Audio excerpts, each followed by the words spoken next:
In this lesson, we shall look at the legends used for the various charts found in the terminal section of the Jeppesen manual.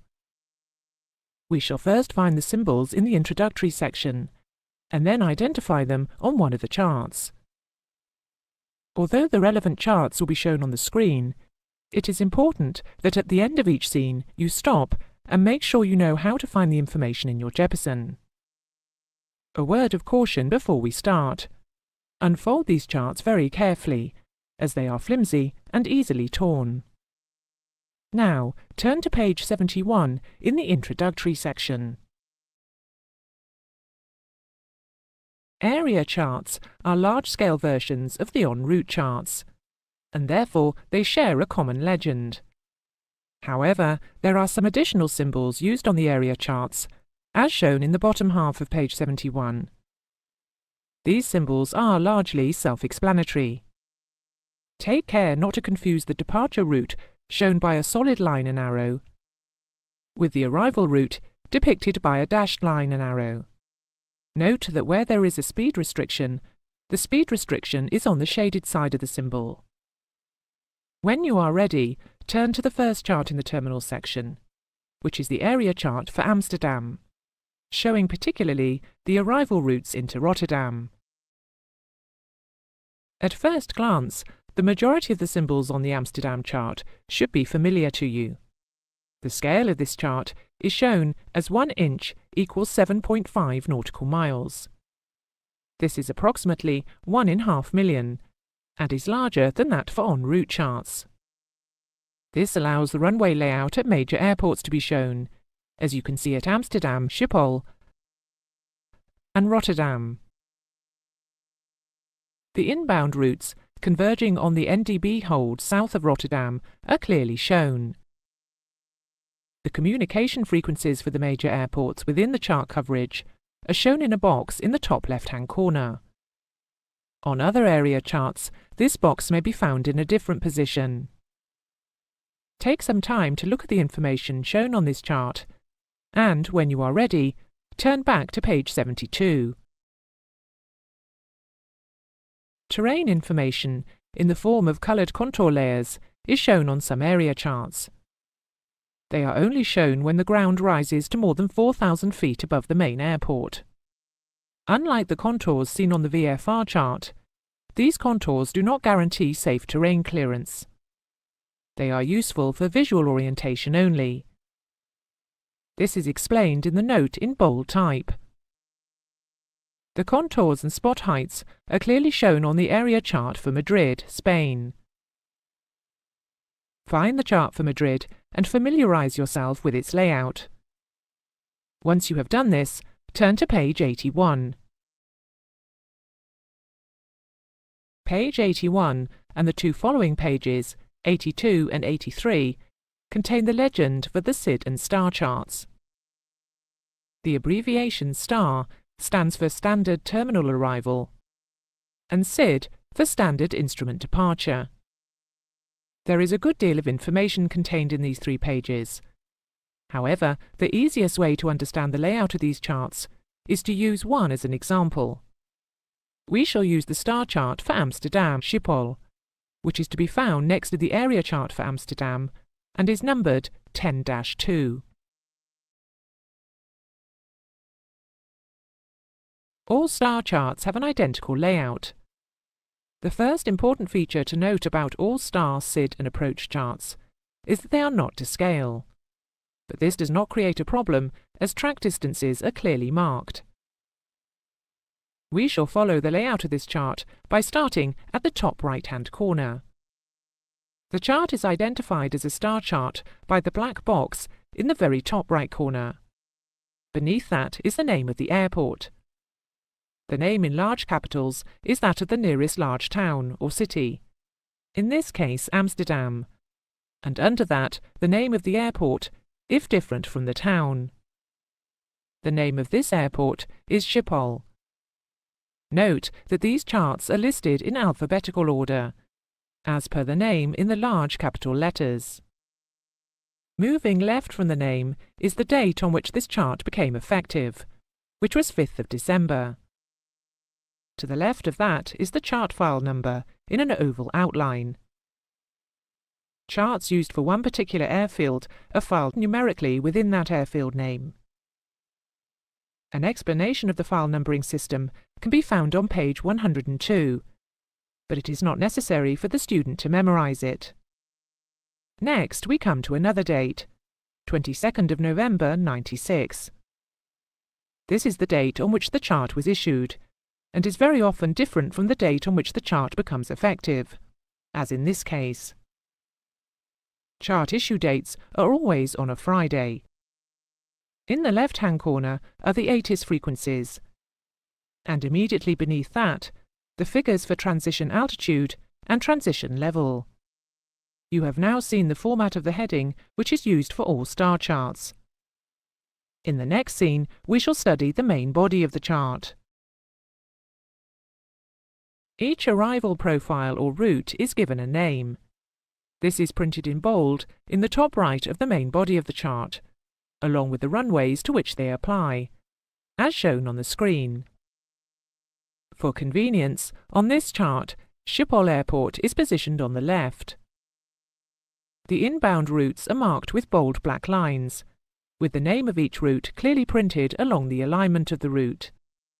The line of arrows from RTIP, which is the initial approach fix, IAF, denotes radar vectoring along radial 072 to Schiphol VOR. Due to the lack of space, ball flags are used extensively on these charts. On this chart are a number of ball flags with the figure 1, which refer to the box headed Jet Only. There is a good deal of information printed in plain language within the rectangular boxes. The information is of a general nature and should be read carefully to find if it applies to your particular flight profile. The symbols used for holding points, navigation aids, and reporting points are the same as those used on the en route charts.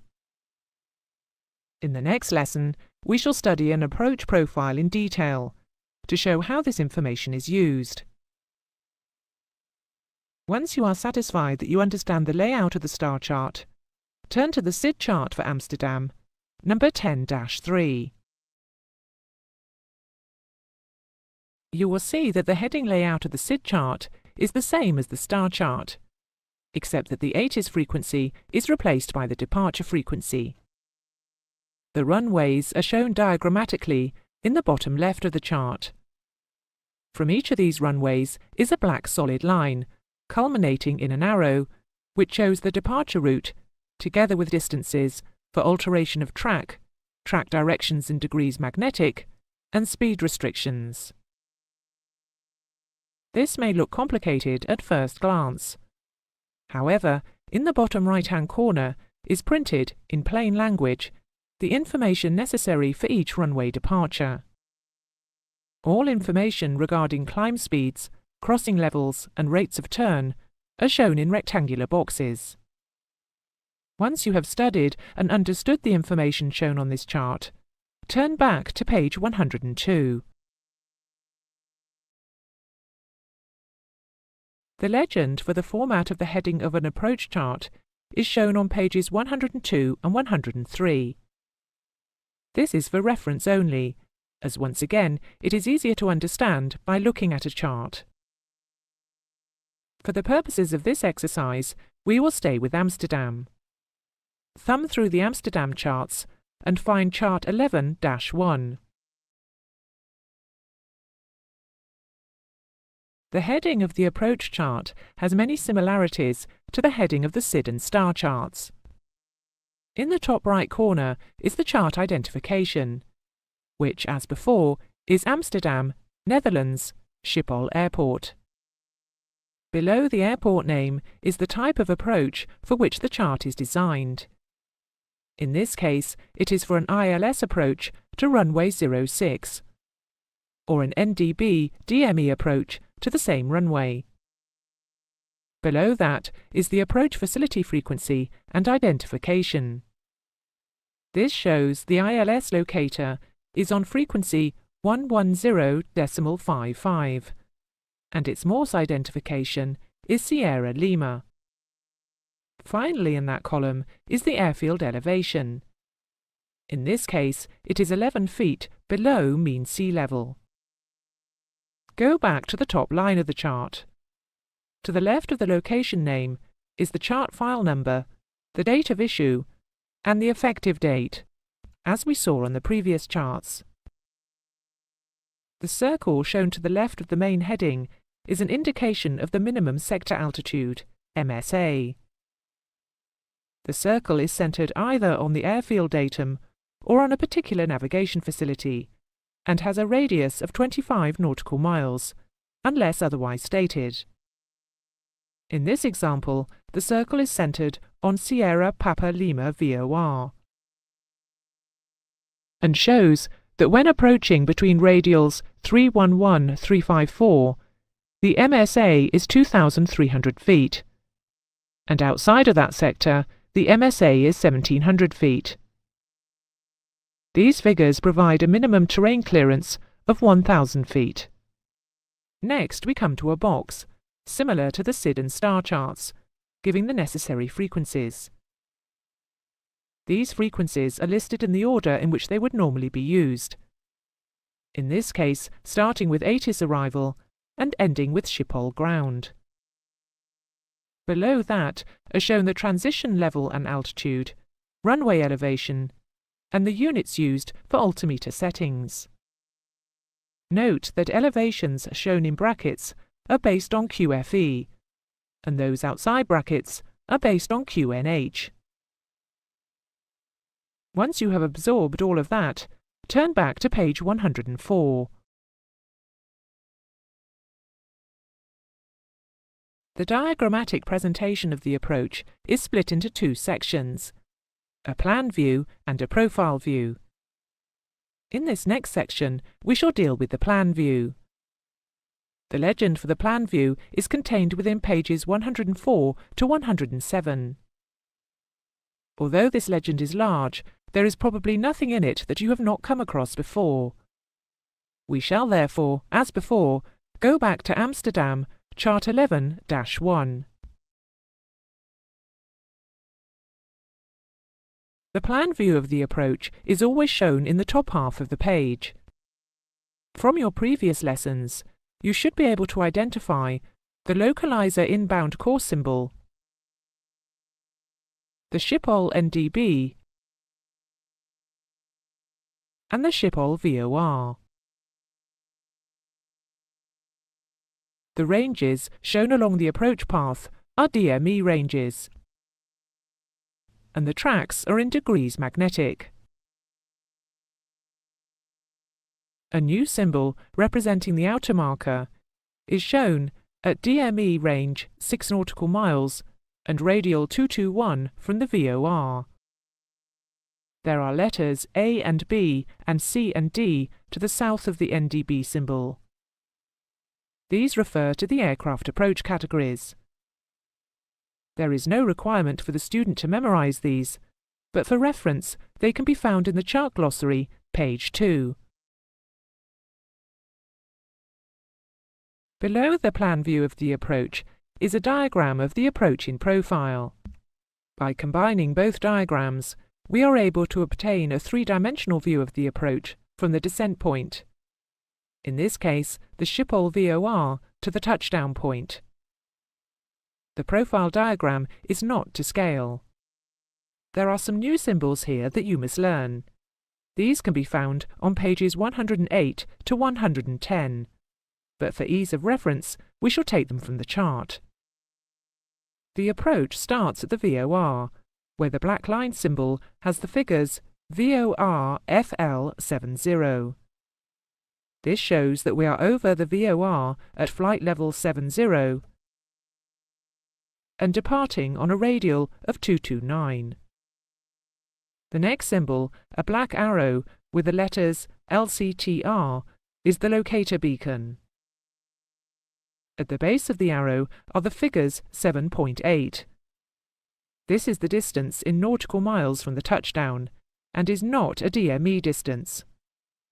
DME distances are always prefixed by the letter D. Next in sequence is the glide slope symbol, which is similar to the localizer symbol shown in the plan view. At the head of the glide slope is a cross. This is the point from which the final approach to land is initiated. In this case, it is at a range of 8.2 nautical miles from the DME. As we follow the glide slope, we come to the outer marker shown by the inverted cone. Further information shown here is that with a serviceable glide slope indication, we should cross the middle marker at 1,275 feet. But when using the NDB and localizer only, we should cross at 1,280 feet. Further along the approach is a pegged line with the letter M. This shows where the missed approach procedure must be initiated for a non-precision approach. In this case, the NDB-DME approach. Closer to the threshold is a solid line and arrow showing where the missed approach must be started when using the precision approach procedure. In this case, the ILS. Clear instructions are printed under the profile diagram, detailing the correct missed approach procedure. The obstacle clearance altitudes and heights are shown to the right of the approach diagram for each category of aircraft using the ILS on runway 06.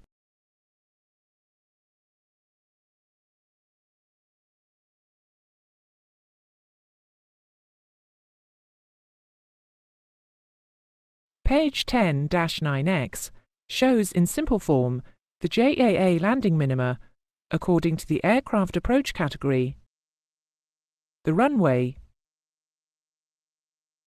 and approach aid. The shaded figures show the decision altitude or minimum descent altitude or height in brackets, and beneath it the runway visual range with or without approach lights. To demonstrate this, we shall use the example of a Category A aircraft approaching runway 01 left.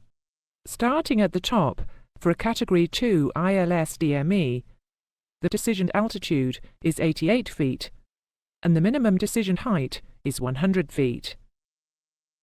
Using the radar altimeter, the aircraft can descend to 100 feet with an RVR of 300 meters. If the ILS is not designated Cat 2 or Cat 3, it is assumed that it is a Category 1 ILS.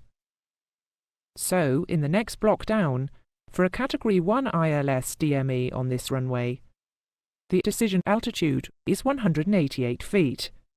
The minimum RVR is 550 meters. But if the approach lighting system is unserviceable, the minimum RVR is increased to 1,000 meters. This method can now be used to interpret the minimums for each runway and landing aid. We shall next look at an airport chart.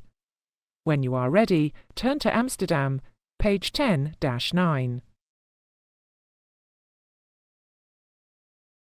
Airport charts are particularly useful for finding parking bays, taxiways, hangars, etc. The layout of the heading is similar to the other charts. In addition to the now familiar effective date, issue date, and airport name, the ICAO designator of the airport is also given. The position of the airfield datum is shown as a bearing and distance from a VOR DME, along with its geographical coordinates. The magnetic variation and elevation are also given. In the top left panel are the communication frequencies.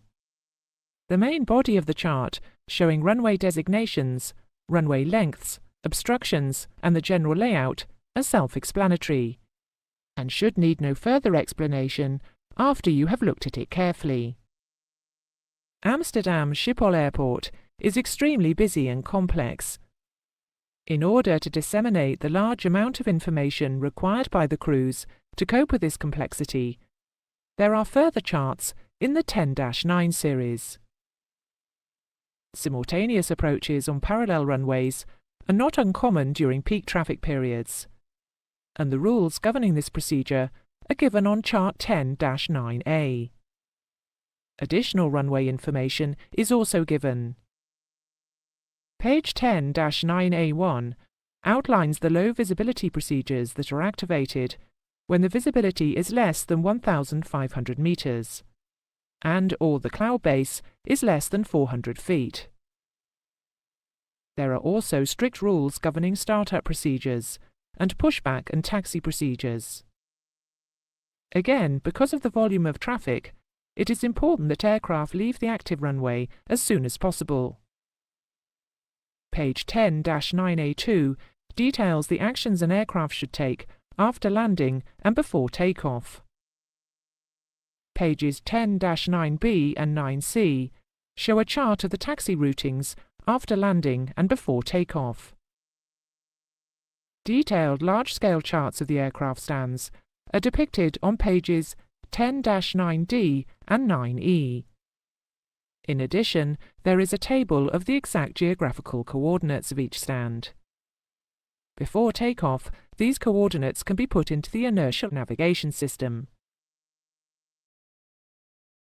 It should now be evident that when operating in and out of busy international airports, great care must be taken to comply with the many regulations in force.